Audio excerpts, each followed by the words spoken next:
নমস্কার বন্ধুরা, আমি প্রিয়াঙ্কা চলে এসেছি বং কিচেনে। আজকে একটা দারুণ সুস্বাদু রেসিপি নিয়ে, সেটি হচ্ছে কেশরি আফগানি চিকেন। চলুন দেখে নেওয়া যাক কেশরি আফগানি চিকেন তৈরি করতে কী কী লাগে। আমি এখানে 500 গ্রাম চিকেন নিয়ে নিয়েছি নর্মাল পিস করে। কিছুটা ধনে পাতা, পাতি লেবু, ক্যাপসিকাম, পেঁয়াজ, কিছুটা আদা, কাঁচা লঙ্কা, রসুন, সামান্য পরিমাণে লবণ, কাজু বাদাম বাটা, কাজু বাদাম প্লেনও নিতে পারেন, টক দই।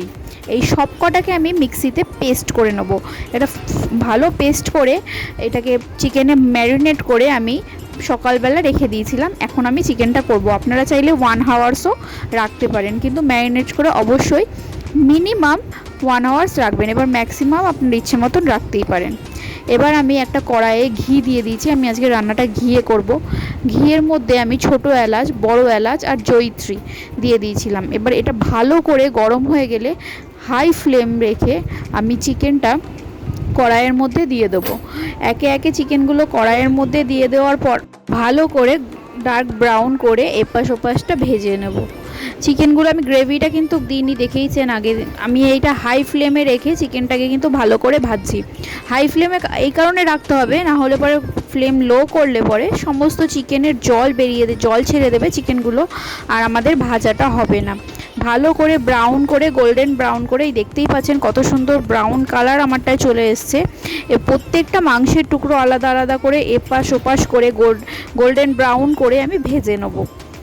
এই যে দেখুন, আমি একবারে, আমার যেহেতু ধরে গেছে কড়াই, আমি একবারেই সমস্ত চিকেনগুলো দিয়ে দিয়েছিলাম। আপনারা চাইলে অল্প কিছু করে মাছের মতন অল্প অল্প করেও ভেজে তুলে রাখতে পারেন।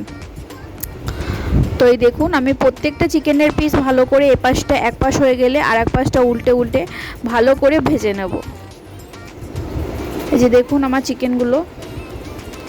আমি এই রেসিপিটা ঘিয়ে করছি, কারণ ঘিয়ে টেস্টটা দুর্দান্ত আসে। আপনারা চাইলে বাটার কিংবা সাদা তেলও ইউজ করতে পারেন। এই দেখুন আমার চিকেনের পিসগুলো, এই যে দেখতেই পাচ্ছেন একদম, দেখুন এপাশটা ওপাশটা দু পাশই একদম গোল্ডেন ব্রাউন কালার চলে এসছে। এই যে দেখুন দুপাশই আমি এই যে, আর মাংসগুলো আমি যেহেতু সকালে ম্যারিনেট করে রেখেছিলাম, সেজন্য দেখুন একদম এখনই মাংসগুলো ছেড়ে দিচ্ছে হাড় দিয়ে, কত সুন্দর, তার মানে সফট হয়ে গেছে, বুঝতে পারছেন। এইবার আমি এই পেস্টটা দিয়ে দেবো, যেটা দিয়ে আমি ম্যারিনেট করে রেখেছিলাম চিকেনটা। সেই সমস্ত মশলাগুলো এবার আমি এতে দিয়ে আস্তে আস্তে নাড়াচাড়া করে মিশিয়ে নেব। খুব আলতো হাতে আমি সমস্তটা নাড়াচাড়া করে মশলাগুলো আমি এতে মিশিয়ে নেব। এরপরে আমি কিছুটা কেশর দুধের মধ্যে রেখেছিলাম, গরম দুধের মধ্যে ভিজিয়ে রেখেছিলাম, সেইটাও আমি এতে দিয়ে দিলাম। দিয়ে একটু ভালো করে নাড়াচাড়া করে আমি এটাকে ঢাকা দিয়ে দেব 10 মিনিটের জন্য। 10 মিনিট পর ফুটে উঠলে আমি কিন্তু ঢাকনাটা আবার নামিয়ে দেব। দেখুন এই সমস্ত রান্নাটা আমি মিডিয়াম ফ্লেমে রেখে করব, কিন্তু যখন একমাত্র চিকেনটা ভাজবো তখনই আমি কিন্তু এটা হাই ফ্লেমে ভাজবো, আর বাদবাকি পুরো রান্নাটা মিডিয়াম ফ্লেমে রেখেই করব। এই দেখুন আমার এটা ফুটে উঠেছে, আমি ঢাকনিটা কিন্তু সরিয়ে দিলাম। এই দেখতে পাচ্ছেন ফুটে ওঠার পর এর কালারটা কত কীরকম চেঞ্জ হয়ে এসছে। আর হচ্ছে দেখুন তেলগুলো একদম কিন্তু আস্তে আস্তে ছেড়ে দিচ্ছে, মানে কাজু বাদামের যে তেলটা থাকে, অয়েলটা থাকে, তারপরে কার্ডের মধ্যে এগুলো। আমি আবার ঢাকা দিয়ে দিয়েছিলাম 2 মিনিটের জন্য, আবার 2 মিনিট পর আমি ঢাকনিটা সরিয়ে দিলাম। এইটা কিন্তু আমি মিডিয়াম ফ্লেমেই রেখে দিয়েছি গ্যাসটা, আমি ফ্লেম হাই করব না, আমি একটু পরে ফ্লেমটা লো করে দেবো। এই যে দেখুন পুরো তেলটা যখন ছেড়ে দেবে আমি ফ্লেমটা লো করে দেবো। 5 মিনিটের জন্য এরকমই কুক হবে। এইভাবে 5 মিনিট কুক হওয়ার পর আমি ফ্লেমটা লো করে দেবো।